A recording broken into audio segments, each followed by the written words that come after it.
time for pocket cheese. I don't have a lot of scary stories. When I was a kid, I remember hearing my mother call my name from another room. I ran to find her, only to realize she wasn't even home. My dad was sitting right next to me the entire time, and he hadn't heard a thing. Looking back, I tried to rationalize it. Maybe I misheard a sound from outside. Maybe it was just a kid's hyperactive imagination. But the only experience I've ever had that genuinely, deeply scared me happened in 2019. It was around 3 in the morning. I had just finished playing Call of Duty with some friends, shut off the console, and climbed into bed. The room settled into that heavy, absolute quiet that only exists in the dead of night. I closed my eyes. In the exact moment I did, I heard whistling. 6 notes. The same 6 notes, over and over again. It didn't sound distant. It sounded like it was coming from directly outside my bedroom window, inches away from the glass. The second the sound hit the air, every hair on my body stood on end. I can't really explain why. Nothing violent had happened. There was no crashing, no footsteps. It was just a whistle. But my body knew before my brain did. It was that pure, primal terror. The feeling you get when your subconscious recognizes a threat before you've even figured out what the danger is. People talk about survival response, and I guess my body chose freeze because I was completely paralyzed. I just lay there, frozen, staring blindly at the ceiling while those 6 notes repeated again and again and again. Hours crawled by, and the sound never wavered. It never changed cadence, it never took a breath, and it never lost its tone. The exact same 6 notes, that exact same rigid rhythm, the exact same flat, perfect pitch, over and over. And I never got up to investigate. I never dared to part the blinds and look outside.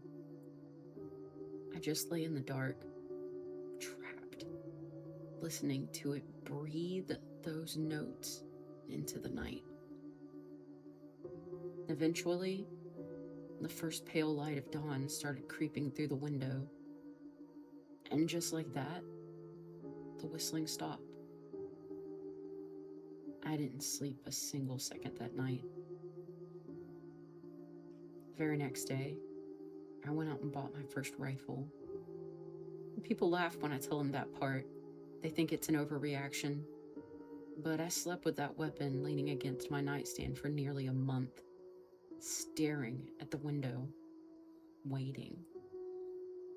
The strangest part is I still have no explanation. I don't think it was a person.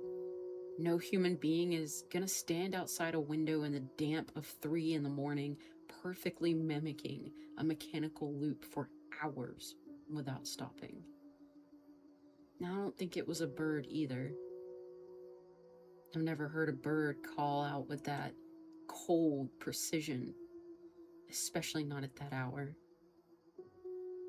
I don't have tinnitus, and the wind has never made a sound like that before or since. When I've told this story to others, some suggested it could have been sound carrying from the nearby military base, or acoustic anomalies rolling off the coast. Others thought it might have been heavy equipment echoing from somewhere far off, or a stray animal call distorted by the night air. Maybe they're right. But our neighborhood was typical for a military base community. Cookie cutter lots, tight spaces, and nothing to hide in except dense woods behind the house.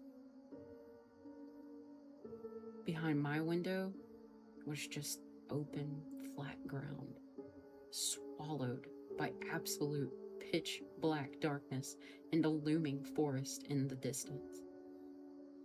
There were few places to hide and no logical reason for that sound to be right there. What keeps me up at night is the math of it. I lived in that house for almost 2 decades. Thousands of nights of total silence. And on just one of those nights, something stood in the dark outside my window, repeating 6 notes for hours. And then it went silent, and I never heard it again. To this day, I still don't know what was standing out there, whistling in the dark. Thanks for sitting in the dark with me tonight. If you enjoyed this Professor Broke reading, you can find more on YouTube and TikTok under the same name, Broke Breaks Books. If you'd like to share your story with the B3 community, shoot it over to brokebreaksbooks@gmail.com. Hit that like and subscribe button to become a B3 Cube. Oh, and remember, guns only stop living things. It just pisses off the rest.